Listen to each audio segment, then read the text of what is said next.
Hello, this is Derek from VolitionRecordingStudio.com. Hope you're doing well, and thank you for watching this video. For those of you who are on this channel for the first time, please consider subscribing to this channel for more free tutorials on mixing and audio engineering related content. This is part 2 to the third part to the secrets of an amazing mix. So this time we're talking about compression. What is compression? So compression acts the same way as EQ, but it is a bit more smarter, or you can say it's more active compared to a normal EQ. So if we take a look at the EQ, so what we have here is the settings, right? So these settings are always constantly on. It's always going to be grabbing those frequencies and keeping it in place. So what compression does is that it brings the loudest parts of the track that you apply compression to down in terms of volume. And then when it comes to the quieter parts for that track you apply compression to, it'll bring it up the volume. All right, so this is a compressor here.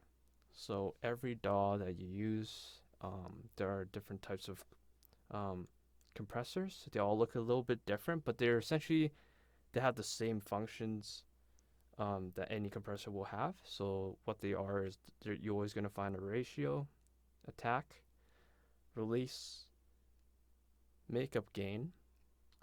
This one here I'll explain in a second here, and we have our kind of our ceiling, kind of where the threshold is. I'll explain that into detail pretty soon. Ratio is very simple to understand, is that when you create let's start with the threshold. So let's just say your threshold is about -20. So anytime your audio that you apply the compressor to, anytime it goes over 20, so for extra 2, we actually bring up a dB of the sound. So that's what it means by 2:1. All right, so that's what ratio is. All right, and then pretty much the higher the ratio, the more it needs to pass over and to bring up the overall volume. The lower the number, pretty much the faster the compressor will start. So same thing with release. The compressor will actually reset itself, but it will be on when depending on your settings. All right, and then pretty much next after release, we have makeup gain. Is pretty much, we kind of bring back some of the audio or some of the levels that were taken away from due to the compression. And what that does is, like, if we bring back the volume from what we brought down, it can bring back the volume into the audio track and make it sound a bit louder and more dynamic. So you also want to be careful when it comes to makeup gain, as if you have too much, it'll be too loud. And the good thing about makeup gain is that it doesn't add any distortion, so that's a good thing about makeup gain. And I'll also have a definition on the side right here. Some compressors in fact have one extra knob, which you see right here, which is called dry mix. So what that is you can actually control the amount of compression, this amount of compression sound you want for your track that's applied to a compressor. So obviously if you push it all the way up, it means that the whole audio track will be compressed sounding. And when you kind of bring it down, the percentage wise, it's how much of the compression sound is applied to the audio track. So that's actually what that is. So what we have here is how much N of the volume is it is right now.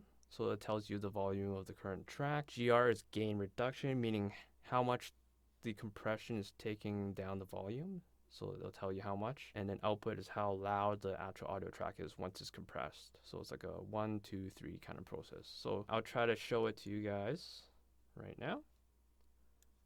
So I'm just gonna let's start with these settings first.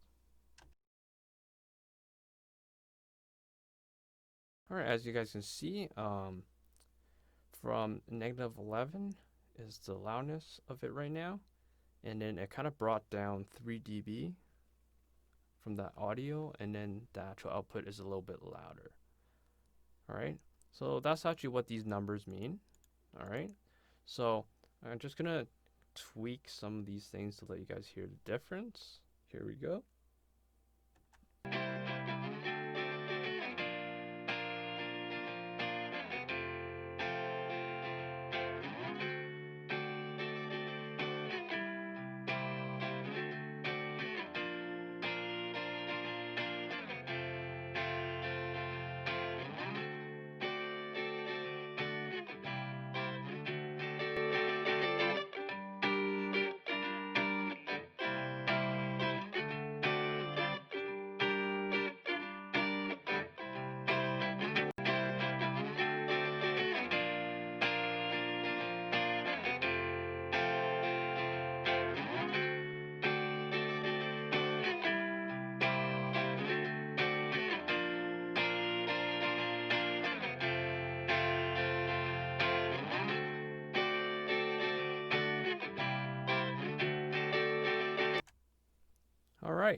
So that's just a little small example of what compression does. So as you guys can hear, when I turn off the compression, it sounds good, but it's not that upfront. And then as soon as I turn on the compression after I have the settings ready for it, it sounds definitely more stronger, more upfront. So I'm probably gonna do a few different settings to let you guys hear the different type of compressors, what they sound like. So I'm just gonna quickly go through each one.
Alright, so I just kind of made a quick settings for this guitar track. So I'm just gonna play each one without the decompressor, and then we'll go through each one to let you guys hear the difference.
Alright, so that's just a little small sample of what each compressor sounds like.